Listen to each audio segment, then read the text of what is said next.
Bienvenue dans Croquis, le magazine de la bande dessinée sur Watch TV. Aujourd'hui, nous sommes au salon parisien SoBD, qui est le salon des indépendants de la bande dessinée à Paris.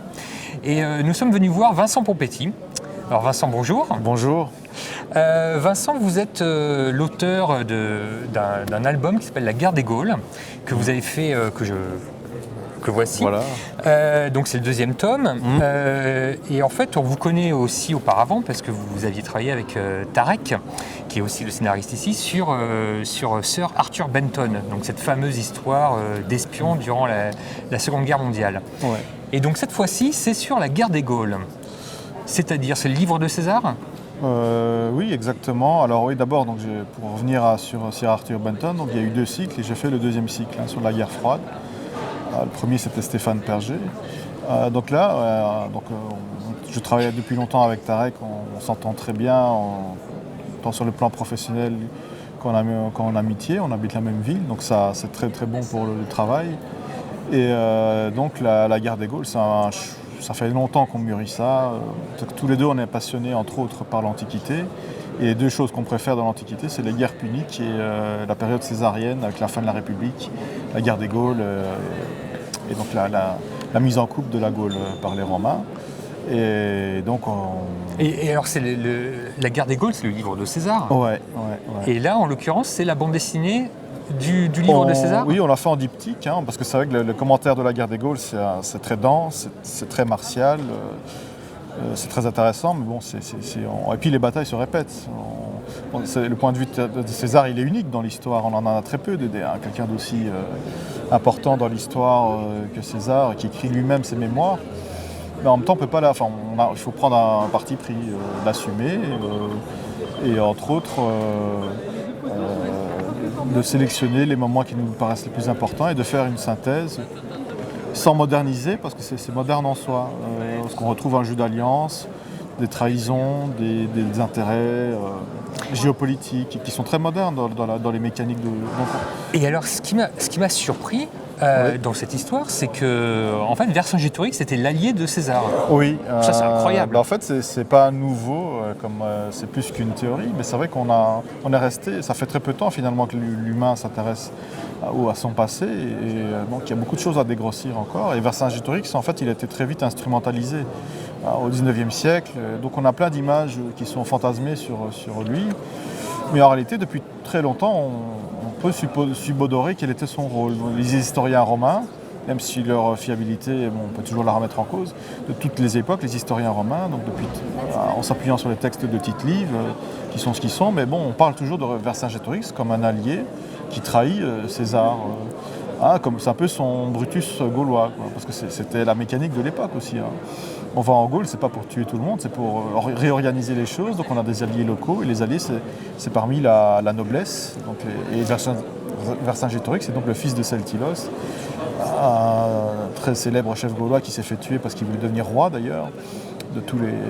Donc on sait que très probablement, Vercingétorix était dans la cavalerie auxiliaire, donc il a participé aux messes entre guillemets des Romains, et qui était assez proche de César, qui était destiné à avoir comme tous les nobles, et lui particulièrement, avoir un rôle.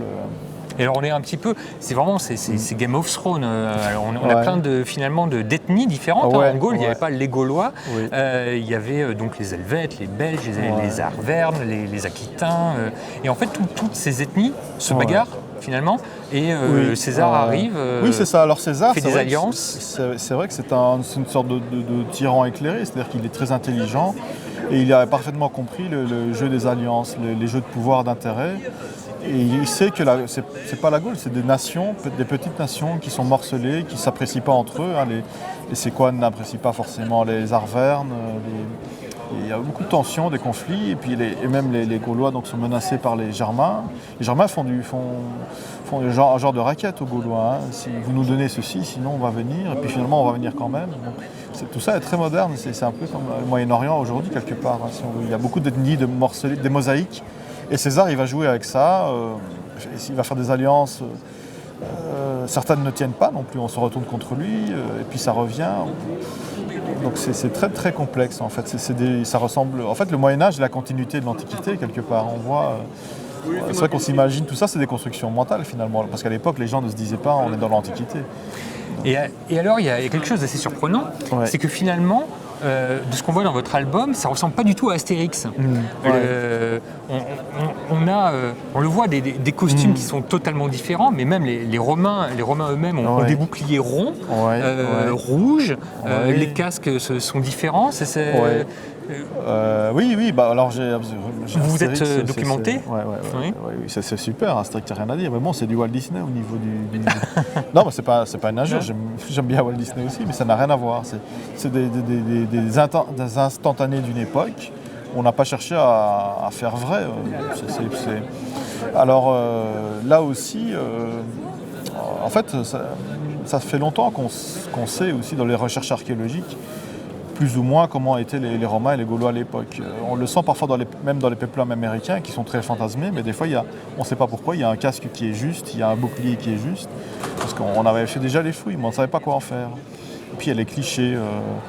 Et donc oui, on n'est pas les premiers, parce qu'il y a des troupes de reconstitution, il y a des archéologues, il y a des livres. Depuis les années 70, il y a une documentation assez fournie là-dessus. Il y a un dessinateur archéologue très célèbre qui s'appelle Peter Connolly qui a fait donc lui-même les dessins de très belles illustrations. Et on voit, donc, il reconfigure vraiment la vision qu'on peut avoir des Romains et des Gaulois, qui était très très différente. De l'image. Oui, parce qu'il faut savoir que les Gaulois étaient peut-être pas, ils n'avaient pas d'armée professionnelle. Mais ils étaient très forts en métallurgie, en orfèvrerie. Ils étaient même en avance sur les Romains. Les Romains s'inspiraient pour les côtes de mailles, les casques romains de l'époque sont inspirés des casques gaulois. Et les Gaulois ont déjà des casques en fer. En fait, le casque classique qu'on a en tête maintenant du romain, donc avec les fameux protège-joues importants et la protège-cou derrière, c'est un casque, ça s'appelle d'ailleurs dans le jargon, le casque romain, casque impérial gaulois.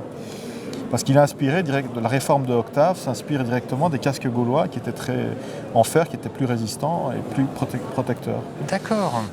Oui.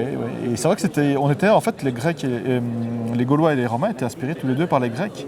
Donc on était un peu la mode grecque du point de vue vestimentaire. Les nobles Gaulois avaient des cheveux plutôt courts, pas forcément la moustache. Et les femmes gauloises aussi étaient raffinées, des coiffures complexes. César en parle un petit peu. Donc on n'a pas le barbare qui sort de sa caverne et les Gaulois qui sont raffinés. Alors en parlant de raffinés, il y a votre dessin. Alors votre dessin c'est de la peinture. Vous peignez vos cases. Ouais. Comment vous faites? Je travaille. C'est un mélange. Quand j'étais aux Beaux-Arts, très rapidement, je me suis rendu compte que j'étais vraiment dans mon élément, dans la peinture. Vraiment la peinture à la gouache, l'acrylique, puis plus tard la peinture à l'huile. Et quand j'ai voulu faire de la BD, j'ai voulu en même temps qu'on garde le côté linéaire, qu'il y ait une suggestion de traits, que ce soit lisible, mais qu'on ait le volume, la coloration, etc. Donc petit à petit, je me suis dirigé vers les couleurs aquarellables. Et rapidement, je me suis tourné vers les collines. Donc les collines, c'est des angles de couleurs qui ont le mérite d'être plus brillantes et qui passent très bien à l'impression. C'est plus brillant, c'est plus soutenu. Quand on repasse des couches, ça devient de plus en plus dense et on peut avoir vraiment des effets de peinture tout en restant, j'espère, lisible et avec une certaine linéarité. Et c'est grâce notamment à les collines qu'on arrive à faire là, cette impression de feu comme c'est ça. C'est vrai que avec du métal. C'est vrai qu'on peut faire des effets de lumière très forts pour quoi que ce soit. Les fourrures aussi. On a vraiment une grande variété comme ça. Il y a beaucoup de matière parce que ça réagit beaucoup ça travaille beaucoup avec l'eau. Quand généralement je mets 3 couches d'écoline. Donc la première, et puis la deuxième, on rajoute de l'eau, on passe une troisième, et puis les couches intermédiaires, elles changent et ça crée des matières très riches. C'est ce qu'on voit là? Alors c'est ceci. C'est ceci? Alors en dédicace, je ne prends pas toute ma collection, ce serait trop dur. Oui. Mais donc voilà, là j'en ai pris 2. Ça sent pas fort finalement? Non, c'est facile, c'est très facile. Il y a à utiliser. Donc mais c'est une vieille technique d'illustration en fait. Et alors, vos planches, quand même, donc elles sont 2 fois plus grandes quand vous les peignez. Vous avez un format fixe? Non. Déjà, on peint sur quoi quand on fait de l'écoline? Sur du papier, canson. Maintenant, je travaille sur du canson édition. Alors tout le jeu, c'est d'avoir un papier qui permette de dessiner, qui ne soit pas trop grainé, granuleux, pour pouvoir dessiner de façon fluide, mais qui supporte bien la couleur aussi. Donc là, généralement, je travaille avec du canson édition, 250 grammes, entre 250 et 300 grammes le papier. Après, ça dépend. Quand je fais, donc le format, il change. Selon si c'est une planche avec des dialogues et des plans serrés, il n'y a pas besoin de dessiner très grand, donc c'est un peu plus grand qu'A3. Quand c'est des planches de bataille où il faut vraiment des arrière-plans, des choses très recherchées, et puis j'aime bien prendre du plaisir. Cette scène-là qu'on voit là, de bataille, vous l'avez été grande comment? Non, celle-là, elle n'est pas spécialement plus grande que les autres, parce que c'est vrai qu'en format un peu plus grand qu'A3, c'est déjà suffisant. Ça dépend, ça varie. Donc je fais de façon homothétique, j'agrandis mon format parfois. Oui, mais c'est par exemple. Là, on a quand même des grandes scènes là ici. Ouais, là, c'était des planches un peu plus grandes. C'est des planches plus grandes que les premières. Très détaillées, et puis c'est éblouissant. D'ailleurs, ça contraste un petit peu. Alors, on a ces tableaux finalement, avec il y a beaucoup de commentaires dans la bande dessinée. Donc ça, c'était important au niveau de la narration de faire comme ça. Oui, parce que c'est vrai que le fil rouge, c'est César. On le voit écrire. C'est les commentaires. C'est très raconté. Oui, donc on a opté dès le début pour un type de narration comme un docu-fiction. Donc il y a 2 courants. Il y a le côté documentaire avec un récitatif et donc une sorte de voix off, et puis là c'est plus illustré, comme ça fait passer mieux le texte parce qu'on ne peut pas édulcorer le texte. Et donc ça rend plus souple la lecture avec des planches éclatées et de grande envergure. Et puis le côté fictif avec le dialogue, les personnages qui parlent en direct, la BD plus moderne, on va dire. C'est terminé, vous n'avez pas envie d'en faire une suite? Peut-être. Alors, votre prochain projet avec Tarek, est-ce qu'on peut en parler? On va juste dire, parce que c'est trop tôt, on n'a pas encore commencé, on va juste dire qu'on va faire notre version d'Hannibal. Hannibal, donc toujours Antiquité alors? Oui, c'est ça. Et alors bon, après, c'est vrai qu'on aime bien le parcours de César. Donc peut-être qu'un jour on fera la guerre civile, mais on va voir. C'est pas d'actualité encore, ça. Eh ben, écoutez, c'était en tout cas un très très bel album donc chez Tartamudo, cet éditeur, vraiment très chouette, les 2 albums. Vincent Pompetit, merci beaucoup. Du coup, on va suivre votre actualité sur votre site. C'était donc Croquis, le magazine de la bande dessinée sur Watch TV. Rendez-vous à très bientôt.